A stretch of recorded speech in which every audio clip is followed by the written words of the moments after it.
నమస్తే. ఇవాల్టి వార్తలకు స్వాగతం. ఎమ్మెల్యే టికెట్ కోసం మేఘారెడ్డి డబ్బులిచ్చాడంటూ కాంగ్రెస్ సీనియర్ నేత చిన్నారెడ్డి సంచలన వ్యాఖ్యలు. వనపర్తి ఎమ్మెల్యే మేఘారెడ్డి సర్వే కోసం పంపిన వారికి అధిష్టానంలో ఉన్న కొందరికి డబ్బులిచ్చి టికెట్ కొన్నాడు.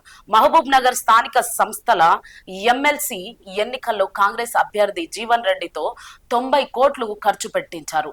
జీవన్ రెడ్డితో మేఘారెడ్డి డబ్బులు తీసుకొని పంచకుండా తిన్నాడు. అందుకే జీవారెడ్డి ఓడిపోయాడు. ఇలా మేఘారెడ్డి గారు పార్టీకి కాంగ్రెస్ పార్టీకి ఏం చేసినాడో చెప్పండి. కాంగ్రెస్ పార్టీకి ఆయన అందించిన సేవ అయింది ఒక మాట చెప్పండి. ఇలా ఒక బాగా సక్రమంగా జరుగుతున్నటువంటి కాన్స్టిట్యున్సీని కేవలం డబ్బులు ఎరదూపి టికెట్ తెచ్చుకున్నారు. దాని తర్వాత ఈరోజు మళ్ళీ మా పైన బురద తల్లే ప్రయత్నం చేస్తున్నారు. ఇలా నేను చెప్పకూడదు, కానీ ఎవరైతే సర్వేల పేరిట వచ్చినారో వాళ్లకు డబ్బులు ఇచ్చి మాయమాటలు చెప్పి వాళ్ళను తప్పుడు సర్వేలు ఇచ్చే విధంగా మార్చుకున్నారు.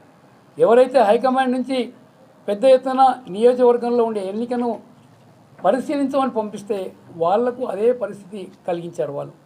రేవంత్ రెడ్డి గారికి మచ్చ అంటే ఆయన సొంత జిల్లాలో ఈ స్థానిక సంస్థల ఎన్నికల్లో ఆయన సొంత క్యాండిడేట్ మన్యజీవన్ రెడ్డి గారిని గెలిపించుకోలేకపోయినటువంటి మచ్చ. ఎవరు దానికి ఈ మాదిరిగా ఈ తప్పుడు సారథ్యం వహించింది?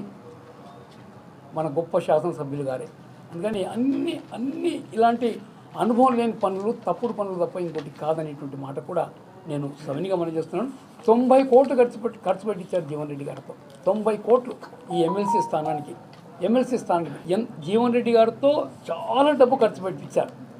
ఆయన ఒక్కొక్క ఎంపీటీసీకి ఇస్తామని, మున్సిపల్ కౌన్సిలర్కి ఇస్తామని, జడ్పీటీసీకి ఇస్తామని వాళ్ళతో 5 లక్షలు 10 లక్షలు అట్లా తీసుకొని ఇచ్చింది 2.5-3 కన్నా ఎక్కువలే. మిగిలించుకున్న డబ్బులన్నీ తెచ్చి మన వనపర్తి మున్సిపాలిటీలో కౌన్సిలర్లు కొనడానికి వాడినారు.